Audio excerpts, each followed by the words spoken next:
Di sini kami buat solar harvest itu suatu alat di mana bisa dibilang hemat energi karena tidak menggunakan listrik dari PLN sama sekali atau listrik dari rumah-rumah.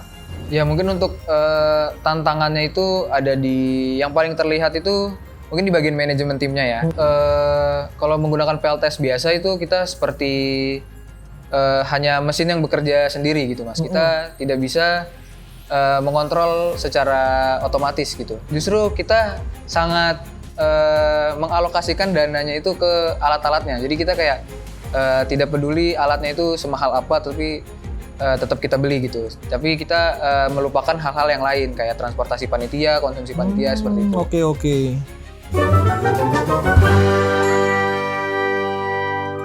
Halo teman-teman semua, welcome to podcast You Can See. Yuk capai energi bersih mulai hari ini episode ke-5. Dengan saya Rais selaku host pada episode kali ini, di mana kita akan membahas tentang agrivoltaik dan inovasi PLTS dalam sektor pertanian dan pangan. Dan di sini akan ada narasumber yang akan menemani saya. Baik, selanjutnya kita akan mulai dengan perkenalan dengan narasumber. Ya, masnya bisa mulai memperkenalkan diri? Oke, baik. Saya Alfred Doni Solon Arwan dari Fakultas Teknologi Maju dan Multidisiplin, Program Studi Teknik Elektro, Universitas Erlangga. Oke, baik. Di sini boleh saya panggil Mas Alfred aja ya? Iya, boleh. Oke, Mas Alfred. Terima kasih banyak atas waktunya sudah hadir pada podcast pada sore hari ini ya. Di mana di sini kita dari teman-teman Utomodek akan bahas banyak nih soal inovasi-inovasi yang udah dibikin nih sama Mas Alfred dan tim ya di Universitas Erlangga. Nah, pertama nih Mas Alfred. Mas Alfred di sini dari jurusan Teknik Elektro. Teknik Elektro dan semester berapa, Mas? Di sini saya semester 3. Oke, wah luar biasa nih. Berarti Masnya Teknik Elektro semester 3 ya. Masih sangat muda dan di sini Mas Alfred sudah menjadi narasumber untuk di podcast episode 5 kali ini. Nah, Mas Alfred, di sini kan kita akan membahas nih tentang agrivoltaik dan inovasi PLTS dalam pertanian dan pangan. Nah, kira-kira boleh nggak nih diceritakan dulu apa sih yang kemudian menjadi inovasi Mas Alfred dalam bidang ini dan kemudian sudah mulai diterapkan di mana aja nih? Baik, untuk bagaimana saya bisa mendapatkan ide membuat kalau di sini kami membuat IME Solar Harvest itu karena saya sendiri bergabung ke himpunan mahasiswa. Kalau di FTMM Universitas Erlangga itu disebutnya IME, jadi Ikatan Mahasiswa Elektro. Di situ dari awal saya maba itu memang saya sudah ingin join ke bagian pengabdian masyarakatnya. Karena selain saya ingin belajar, saya juga ingin mengembangkan pengalaman saya di bidang pengabdian masyarakat. Oke. Contohnya seperti saya ingin bisa membantu masyarakat dengan membuat alat yang beneran nyata gitu. Jadi pada saat itu kebetulan kepala departemen saya itu yang menyarankan untuk bikin suatu alat seperti yang kita buat pada hari itu. Lalu saya bersama teman-teman saya melakukan riset yang lebih dalam, tetap dibantu juga oleh kadip saya karena di situ dia sebagai SC atau steering committee. Oke. Jadi dia yang membimbing kami semua supaya kami bisa melakukan riset dan mengajarkan kami yang mungkin bisa dibilang di luar dari yang diajarkan oleh dosen-dosen kami yang ada di Teknik Elektro. Oke, baik. Luar biasa. Jadi Mas Alfred di sini sudah menciptakan suatu alat ya, yang dimana dinamai Solar Harvest, betul ya, Mas ya? Betul. Dimana di sini pengering panen yang berbasis IoT dan juga energi surya, betul ya? Iya benar. Oke, baik. Saya tertarik banyak nih Mas soal alat yang sudah diciptakan oleh Mas Alfred dan tim gitu ya, dimana yang dinamai Solar Harvest. Boleh diceritain sedikit nggak Solar Harvest ini apa, fungsinya apa, dan cara kerjanya seperti apa?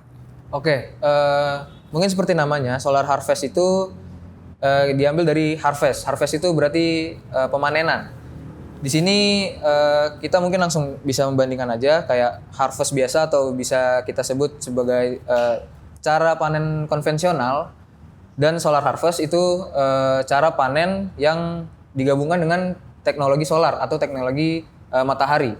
Jadi untuk teknologi konvensional itu kita biasanya mengeringkan hasil panen itu langsung ditebarkan di sawah-sawah atau biasanya kita kalau di desa-desa itu di depan rumah suka ada Oh ya betul, hasil-hasil yang panen. ditebar di. Iya.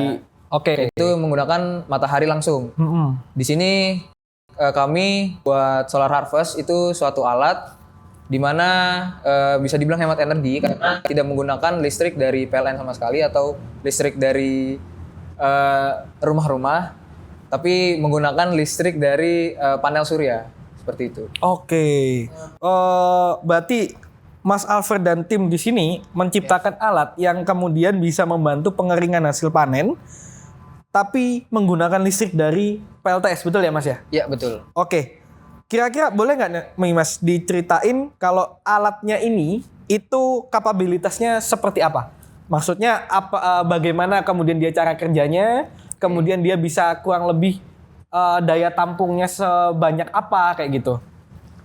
Oke baik, untuk kapabilitas dari alat ini sendiri itu kita menggunakan panel surya 300 WP total, di mana itu ada 150 watt peak dan 150 watt peak itu di seri menjadi 300 watt peak.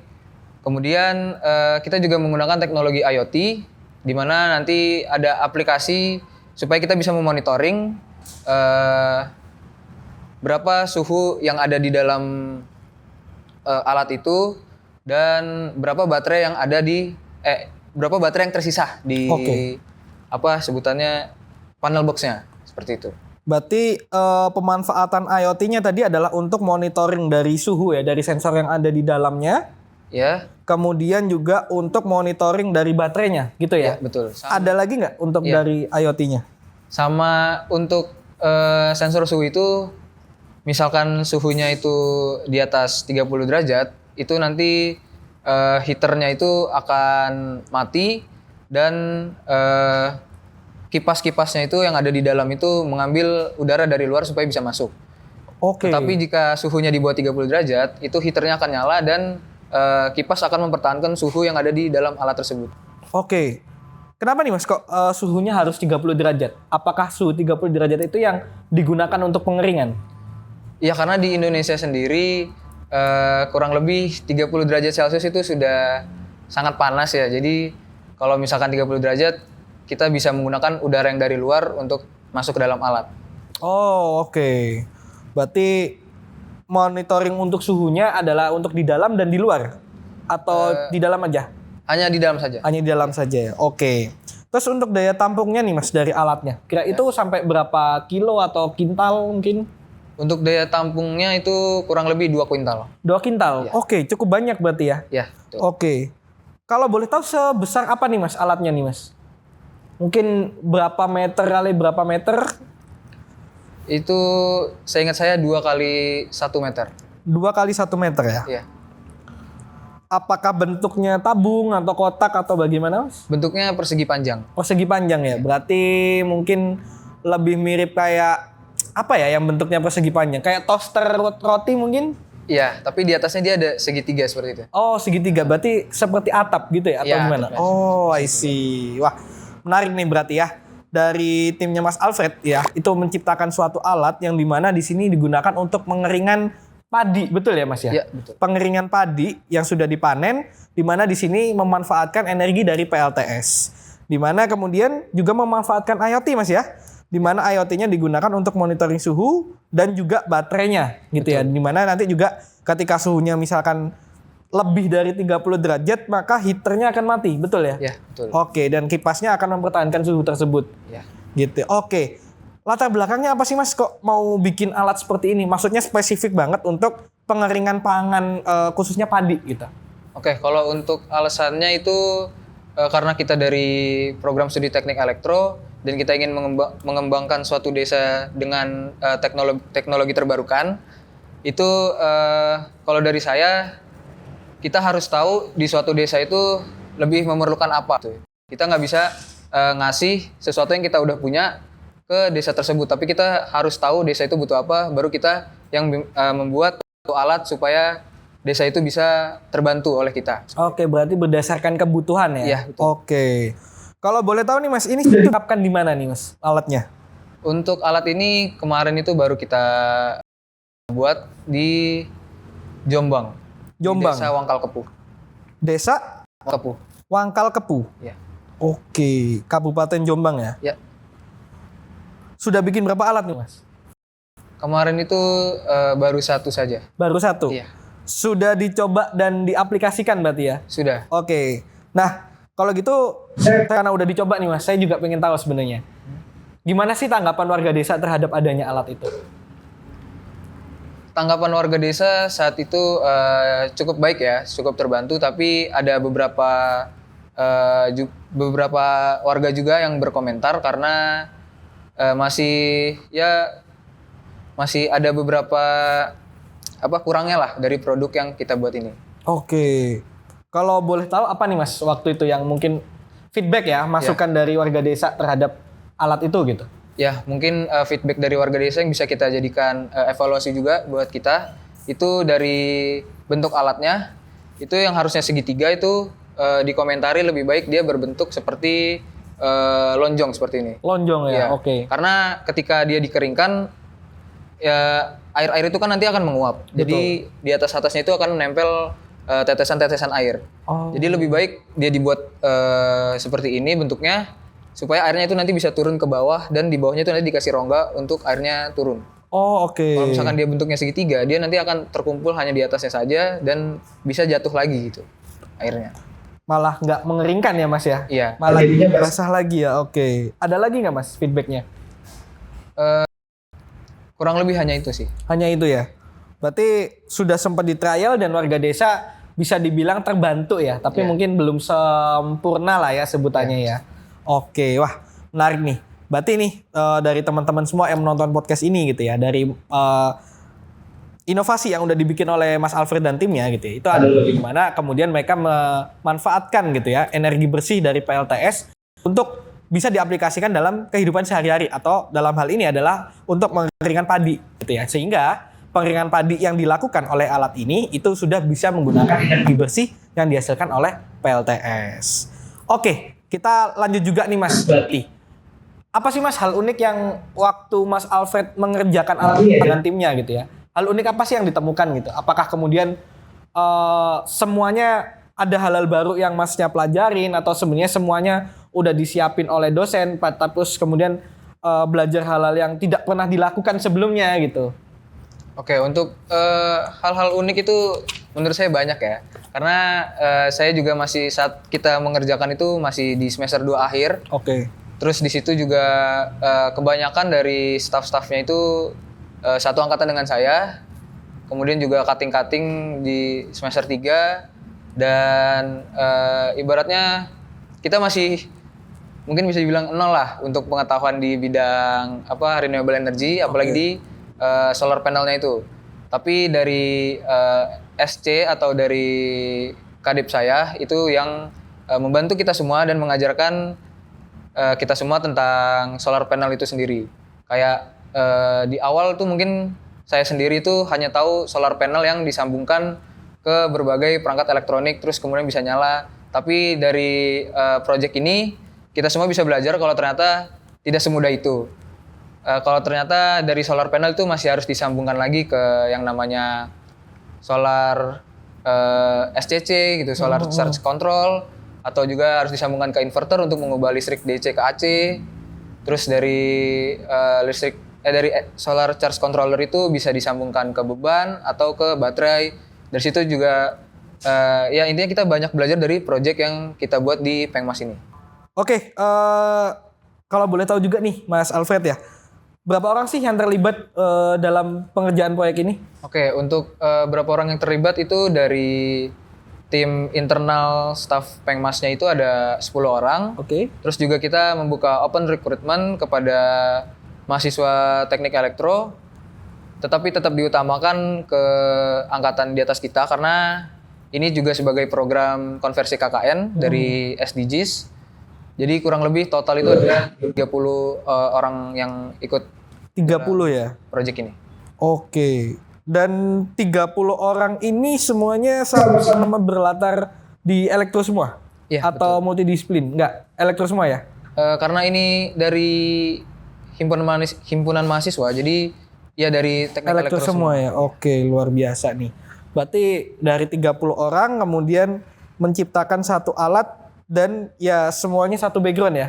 Iya. betul. Oke, menarik nih. Karena mungkin nggak semudah itu Mas ya kalau semuanya satu background. Karena sepertinya kalau saya lihat gitu ya dari teman-teman juga, alat ini tuh perlu banget multidisiplin gitu ya. Karena kita nggak cuma ngomongin soal PLTS-nya aja nih gitu ya Mas ya. Betul. Oke, tapi kalau boleh tahu gimana sih Mas cara apa ya? Pasti ada lah tantangan karena semuanya satu background gitu ya. Tantangan dalam menciptakan alat ini gitu. Apa sih tantangan yang ditemui Mas?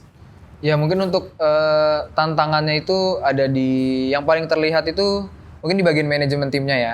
Karena kita berlatar belakang teknik elektro di mana kita mungkin pandai bikin suatu alat, tapi ya balik lagi untuk di bagian manajemen timnya itu kita masih perlu bidang ilmu disiplin lain. Terus juga untuk di bidang yang kita masuki di proyek ini kan di bidang pertanian. Kita hanya bisa bikin alatnya, tapi ya untuk bagaimana bisa lebih perfect lagi alatnya, kita tetap perlu rumpun disiplin dari program studi lain atau dari jurusan lain. Oke. Terus apakah sempat juga belajar ke jurusan lain tuh Mas? Karena ya ini tadi ya seperti yang dibilang bahwa ini kan menyangkut juga pertanian gitu. Apakah kemudian sempat juga mungkin baca jurnal atau sampai wawancara ke ahlinya juga gitu? Oke, untuk itu iya, tapi kita nggak sampai wawancara ke ahlinya. Hanya kan waktu itu pembuatan proposal itu jadi kita perlu baca-baca jurnal dulu. Kemudian ya seperti kita mengambil data dari sebagai daftar pustaka seperti itu. Oke. Luar biasa. Ya beginilah teman-teman kalau misalkan teman-teman punya sebuah proyek sains atau teknologi yang kemudian berhasil diwujudkan gitu ya. Sehingga pasti proses risetnya juga cukup panjang gitu ya. Juga kemudian butuh lebih banyak orang lagi untuk bisa membantu merealisasikan proyek ini gitu ya Mas. Kalau boleh tahu berapa lama nih Mas proyeknya? Kurang lebih dari Februari. Kalau nggak Februari itu Maret. Februari tahun lalu apa tahun ini? Tahun ini. Oh tahun ini. Berarti cuma sebulan aja ya? Februari sampai Maret? Bukan, maksudnya antara Februari atau Maret kita mulai Oh gitu, oke. risetnya dan bikin proposalnya. Oke, kemudian pengerjaan realnya?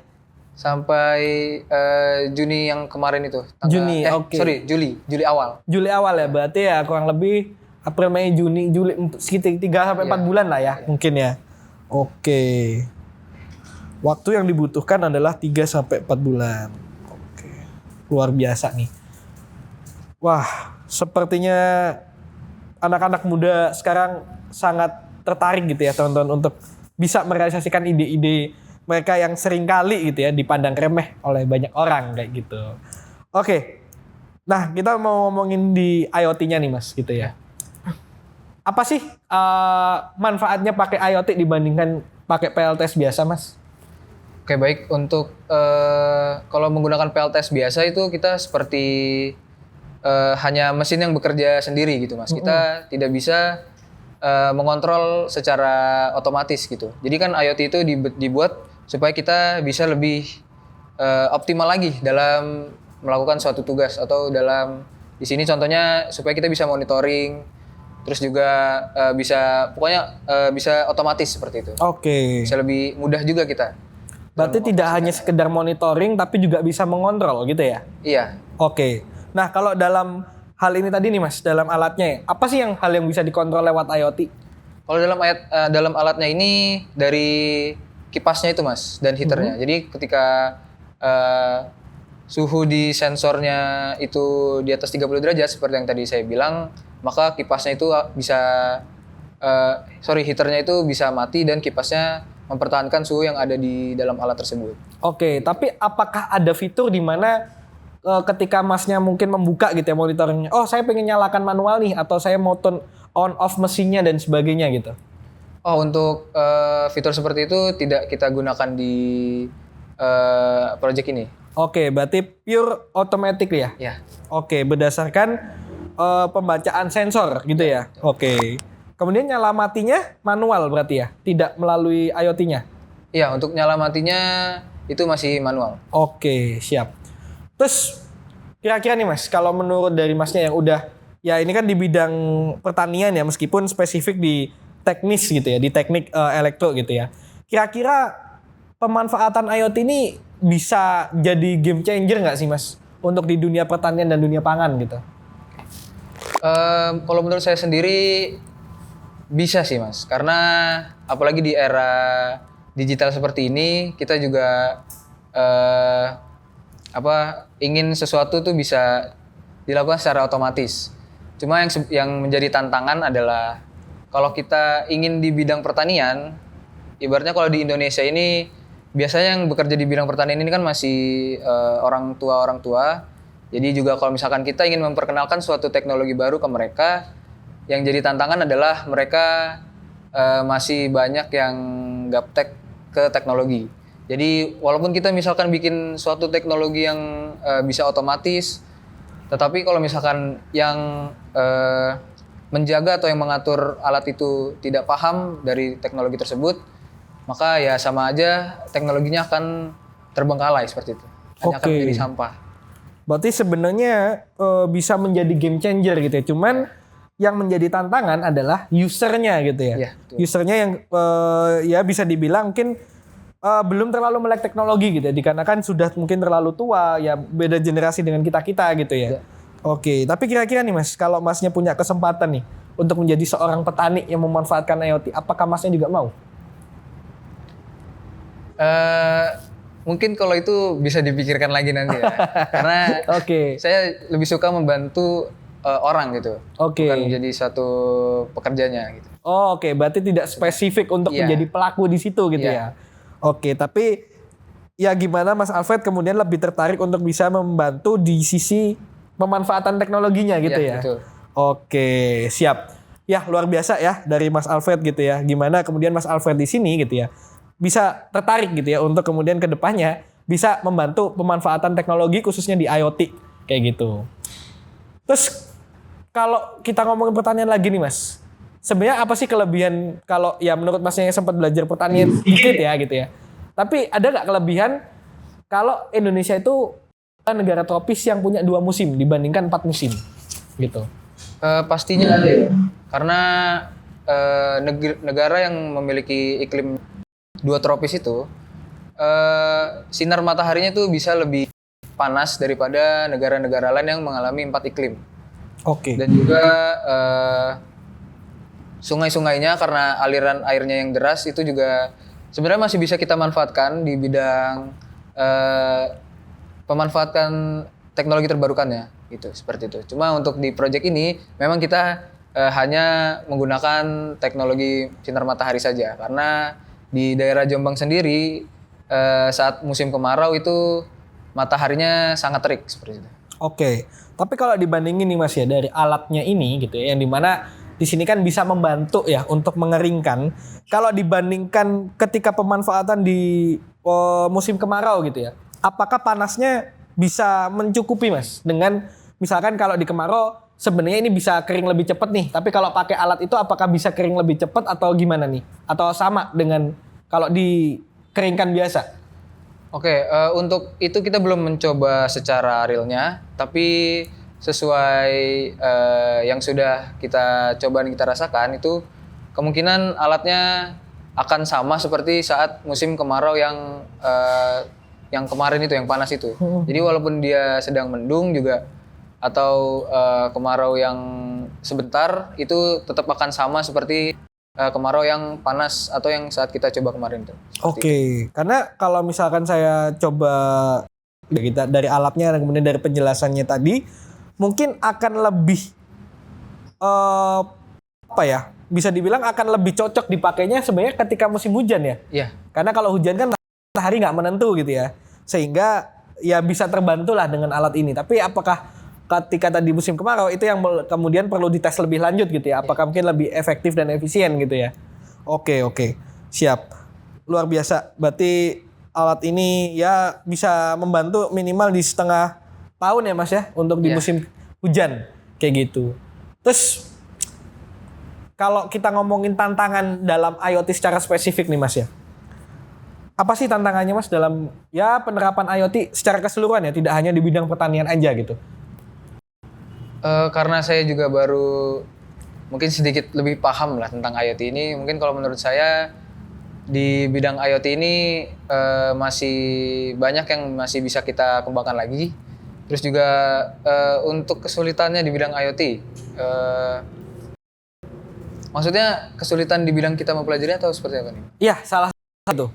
Mulai dari mempelajari, kemudian penerapannya seperti apa, apakah ada apa sih tantangan yang kemudian dialami gitu? Oh, yang dialami ya saat kita mengakses kan jadi karena dia menggunakan IoT itu kita pakai codingan-codingan seperti itu ya.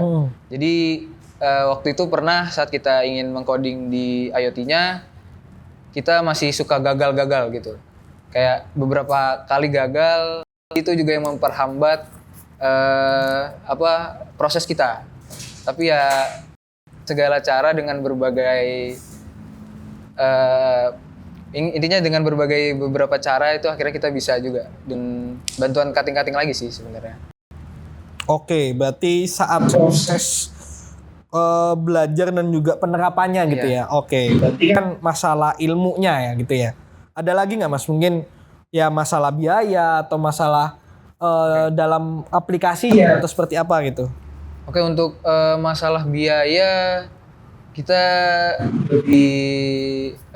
seperti yang tadi saya bilang di manajemennya memang kurang untuk di bagian pembiayaan itu, walaupun kita sudah dibantu oleh pihak SDGs-nya atau pihak UNER-nya itu kita masih suka over budget gitu. Tapi ya saya dan SC saya sebagai ketua dan steering komite saya atau KD Pengmas saya itu suka berdiskusi lah bagaimana supaya program kerja ini bisa terlaksana tanpa over budget. Oke. Over budget berarti dalam artian nggak expect kalau harga sensornya segini atau gimana nih Mas? Kalau boleh tahu. Iya, itu justru kita sangat mengalokasikan dananya itu ke alat-alatnya. Jadi kita kayak tidak peduli alatnya itu semahal apa, tapi tetap kita beli gitu. Tapi kita melupakan hal-hal yang lain kayak transportasi panitia, konsumsi panitia seperti itu. Oke, berarti secara pembiayaan nyata memang IoT ini mahal gitu ya untuk bisa mengaplikasikan gitu Mas ya. Iya, betul. Oke, tapi waktu mengaplikasikan gimana tuh Mas? Ya untuk gimana caranya bisa membuat alat ini dari nol nih? Apakah kemudian ya ada hal-hal yang tidak diperkirakan waktu itu seperti apa gitu? Ya karena pada saat waktu itu juga saya hanya bisa sebentar-sebentar saja untuk bisa menemani tim saya yang mengerjakannya. Itu ada beberapa hal yang mungkin bisa dibilang beberapa komponen itu tidak perlu digunakan atau tidak perlu disambungkan, dan akhirnya juga dari warga-warga itu berkomentar juga tentang alatnya yang suka sering error seperti itu. Apakah belajar IoT ini termasuk mudah Mas? Kalau menurut Mas Alfred nih dan tim? Untuk kemudahan itu sepertinya relatif ya. Ada yang senang di bidang Internet of Things di mana mereka membuat kode-kode seperti itu, dan ada juga yang senang di bidang perakitan PLTS-nya. Jadi kalau menurut saya mudah sih enggak sih menurut saya, tapi saya senang aja melakukannya. Oke. Terus karena ya kita ngomongin beberapa alat yang kemudian dirangkai menjadi suatu sistem gitu Mas ya. Proses dalam Masnya mencari alat-alat ini seperti apa Mas? Wah, mencari mungkin nih harus ke pasar dupa atau mungkin lewat e-commerce atau sebagainya gitu. Saat itu kita memang selalu mengutamakan dari e-commerce sih, dari online. Tapi kita juga mencari komponen-komponen kecil itu di pasar-pasar elektronik seperti itu, di pinggir-pinggir jalan, di toko-toko elektronik lah. Oke. Berarti selalu mendahulukan dari e-commerce dulu? Iya, kayak untuk beli panel suryanya itu kita dari e-commerce, kemudian inverter dari e-commerce, heater dari e-commerce, dan beberapa barang lain yang mungkin agak susah dicarinya kalau di toko offline gitu. Oh gitu. Wah menarik nih. Berapa lama tuh Mas kira-kira untuk nyari barang-barangnya aja? Kurang lebih untuk barang-barang besarnya itu 1 minggu. 1 minggu ya? Iya, tapi itu belum ditambahkan dengan komponen-komponen kecil lain yang kita beli saat ada troubleshooting lain waktu kita membuat alatnya. Oke, siap. Ya, mungkin memang tantangannya adalah untuk mencari alat-alatnya itu nggak terlalu kan berarti ya. Nggak nggak sesulit itu sebenarnya untuk alat-alatnya gitu ya. Untuk mencari alatnya sih mudah, cuma untuk membandingkan harganya tadi. Oke, berarti mencari mana yang sesuai kebutuhan dan sesuai budget ya Mas ya. Betul. Oke, siap. Terus kira-kira nih Mas, kalau ya kita ngomongin PLTS gitu ya, karena kebetulan kalau kami kan juga bergerak di bidang PLTS nih, dan saya rasa sih animo masyarakat sudah mulai cukup banyak lah. Tapi apakah kemudian gitu ya, menurut Masnya, apakah masyarakat Indonesia itu udah siap nih untuk menerima PLTS yang juga tadi udah ada IoT-nya nih, mulai dari segi teknologinya, segi biaya maupun juga distribusi alatnya nih? Mungkin untuk bisa diterima masyarakat Indonesia, balik lagi tergantung ke generasi sih Mas. Cuma ketika mungkin nanti 10 tahun atau 20 tahun lagi masyarakat sudah bisa menerima kalau IoT itu banyak digunakan di sektor-sektor pertanian atau sektor-sektor lain yang ada di Indonesia. Oke. Tapi sebagai intermezzo aja nih Mas ya. Kira-kira nih kalau Masnya ada kesempatan nih gitu ya, dan tentu budget gitu ya untuk memasang PLTS di rumah Masnya, apakah Masnya juga akan pasang? Saya iya, kalau saya iya. Oke, kalau boleh tahu kenapa nih Mas? Apakah Karena sudah mulai tahu banyak nih soal apa sih manfaat pakai PLTS dan sebagainya gitu? iya, karena dengan proyek ini saya jadi ingin mencoba proyek-proyek lain yang saya lakukan sendiri dan ingin saya lakukan untuk di rumah saya seperti itu. Itu juga sebagai ajang saya bisa pamer ke orang tua saya dengan apa yang udah saya pelajari seperti itu. Oke, berarti ya bisa dibilang pamer ilmu lah ya Mas Iya. ya. Apa yang udah dipelajari di kampus gitu ya. Iya betul. Oke. Oke, kemudian selanjutnya nih Mas, kita ngomong selanjutnya gitu ya. Kira-kira kalau misalkan kita ngomong dari sisi manajemen ya, baik dari sisi SDGs atau dari pihak UNER itu sendiri gitu ya, ada nggak sih rencana untuk ya pengembangan lagi lah dari alat ini gitu? Misalkan yang udah ngelihat dari alat yang udah dibikin oleh timnya Mas Alfred gitu, kemudian oh ini sepertinya potensial nih untuk kemudian kita kembangkan lagi gitu. Kalau untuk itu belum ada sih dari pihak UNER ataupun pihak SDGs. Oke, tapi mereka sudah tahu ya untuk alatnya dan sebagainya, manfaat dan sebagainya gitu? Kalau itu sudah tahu karena kita juga menghubungi pihak UNER-nya, tapi dari fakultasnya mungkin. Itu kita juga sudah mengupload artikel ke website FTMM dan sudah di-approve juga, sudah dinaikkan menjadi dimasukkan ke FTMM News seperti itu. Oke, tapi belum ada rencana untuk pengembangan lebih lanjutnya ya Mas ya? Iya. Oke, tapi kalau dari timnya Masnya nih, ada nggak rencana apa nih yang kemudian ke depan pengen dilakukan untuk pengembangan alat ini gitu?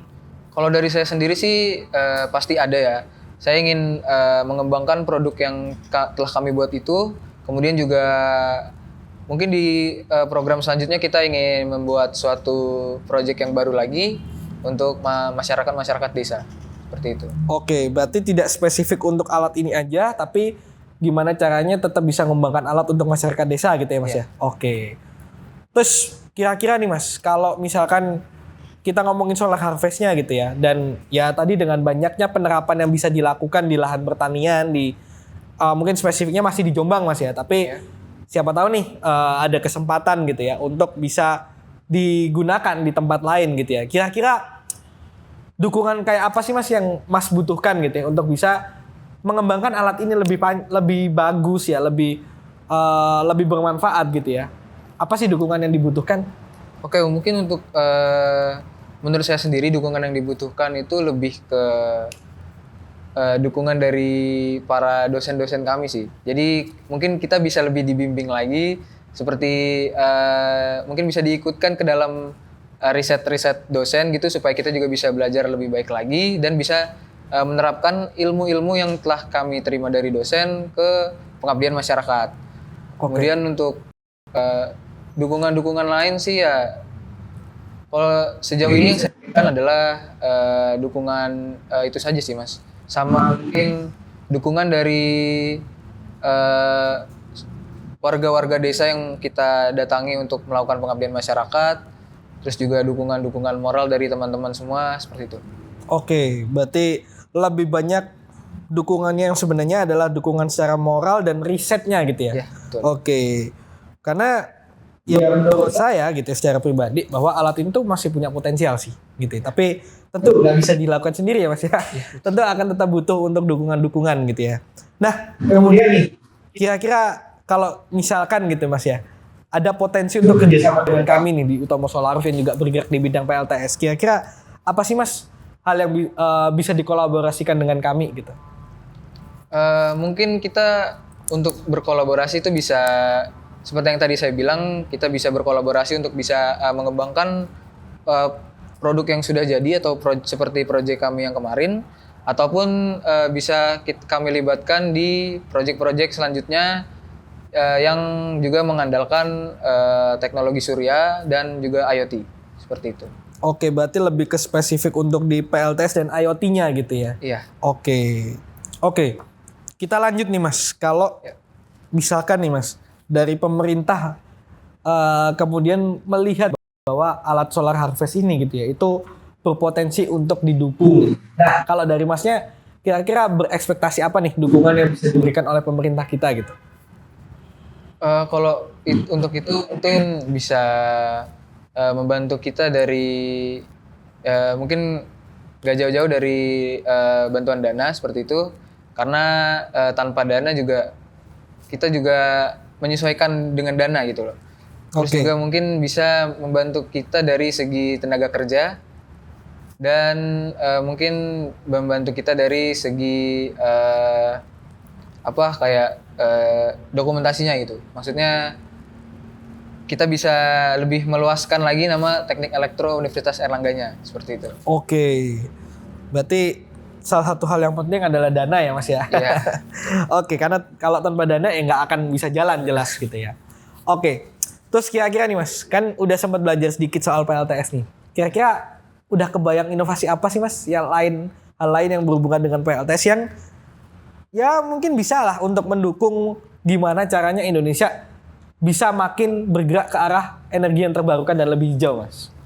Mungkin sudah ada beberapa inovasi-inovasi baru atau proyek-proyek baru yang sudah terpikirkan oleh saya. Jadi mungkin yang pertama di proyek selanjutnya saya selain ingin mengembangkan proyek yang udah jadi kayak solar harvest ini, saya juga kepikir membuat suatu lampu emergensi hemat energi. Itu sasarannya kemungkinan ada di nelayan-nelayan.